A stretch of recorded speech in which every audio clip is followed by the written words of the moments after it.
Sabe, quando a gente pensa na palavra fogo dentro da Bíblia, a primeira imagem que vem à mente é quase sempre de destruição, de juízo divino, não é?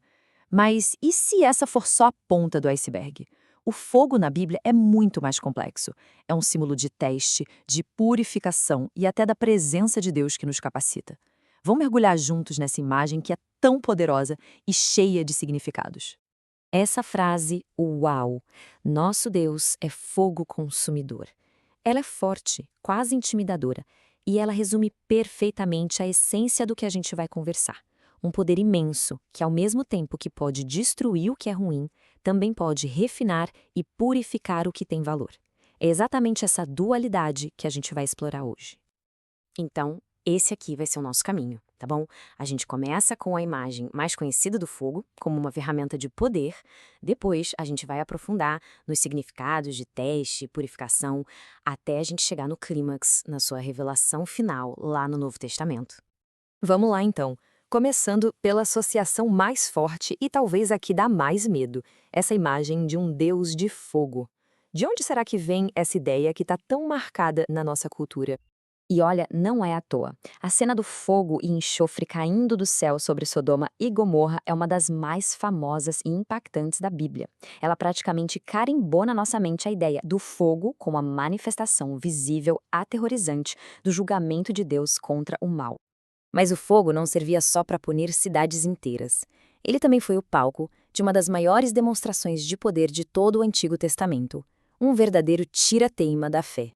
Tentem imaginar a cena. De um lado, o profeta Elias, sozinho. Do outro lado, centenas de profetas de um deus pagão, Baal. O desafio que Elias propôs no Monte Carmelo era bem simples e direto. O Deus que mandasse fogo do céu para consumir o sacrifício, esse sim seria o Deus verdadeiro. E o Elias não estava enfrentando pouca gente, não. Eram 450 profetas de Baal contra um. A desvantagem parecia absurda.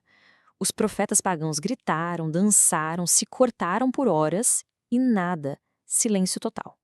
Agora, a parte mais impressionante dessa história é a descrição.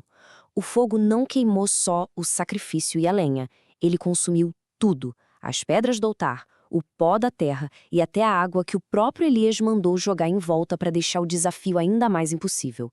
Foi uma demonstração de poder assim, total, aniquiladora.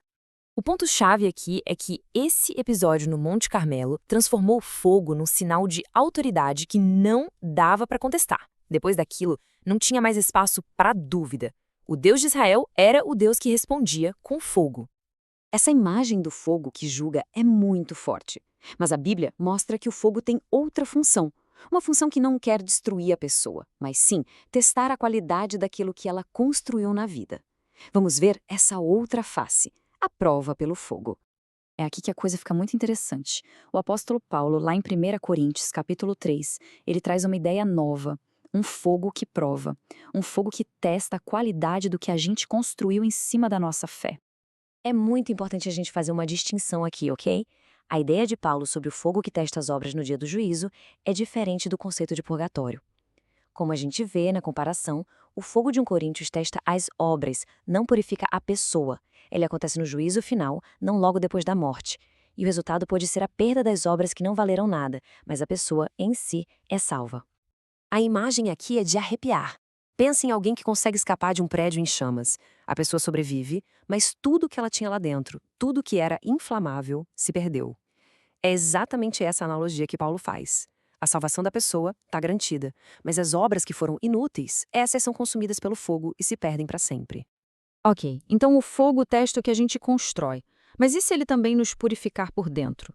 Pois é, a Bíblia vai ainda mais fundo nessa metáfora. Ela transforma o fogo de um simples teste numa ferramenta ativa de purificação, que nem o fogo que o ourives usa para refinar o ouro.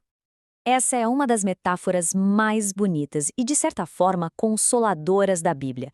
A ideia de que as dificuldades, as provações, esse calor que a gente sente na vida, não são só um castigo. Elas são parte de um processo que tem um propósito bom, um propósito de transformação, a purificação. Essa passagem do profeta Malaquias é a base de tudo. A imagem é de Deus como um artesão, Sabe, cuidadoso, sentado, observando o processo de perto, garantindo que só as impurezas sejam queimadas, para que no final só o metal precioso fique. Então, no final das contas, o ponto central é este. O fogo refinador, que muitas vezes a gente sente como uma dificuldade, não quer nos destruir, ele quer nos fortalecer. É um processo desconfortável, com certeza, mas o objetivo final é queimar as impurezas para que aquilo que a gente tem de melhor possa finalmente brilhar. Bom, agora vamos juntar todas essas peças do quebra-cabeça, juízo, teste e purificação, para a gente ver como tudo isso se encaixa e combina em um símbolo só lá no Novo Testamento. Essa frase de João Batista é um divisor de águas. Ele anuncia um batismo que é muito mais do que água. É um batismo de Espírito Santo e fogo. É aqui que o fogo ganha o seu significado mais profundo e pessoal. Uma coisa bem legal é que, se a gente olha a gramática do texto original em grego, a preposição com se aplica tanto ao Espírito Santo quanto ao fogo, ou seja, é uma coisa só. Não é um batismo de espírito para os bons e um de fogo para os maus. É uma única experiência que transforma. E a manifestação clara disso acontece no dia de Pentecostes. Os discípulos estão lá, reunidos, e a presença de Deus desce de um jeito espetacular. Tem o som de vento, e qual é o símbolo visual? Línguas como que de fogo. Aqui, o fogo representa a presença do Espírito Santo, que purifica e capacita ao mesmo tempo, unindo todas as facetas que a gente conversou. Fica então essa reflexão para a gente. O fogo, que começa na Bíblia como um símbolo de destruição, vai se revelando como uma força que transforma. Ele julga o que é inútil, testa o que é forte e purifica o que é precioso. Entender essa evolução do símbolo do fogo é, de certa forma, entender a própria natureza do propósito divino. Fica a pergunta: como essa visão redefine a jornada espiritual de cada um? Muito obrigado pela companhia nessa análise.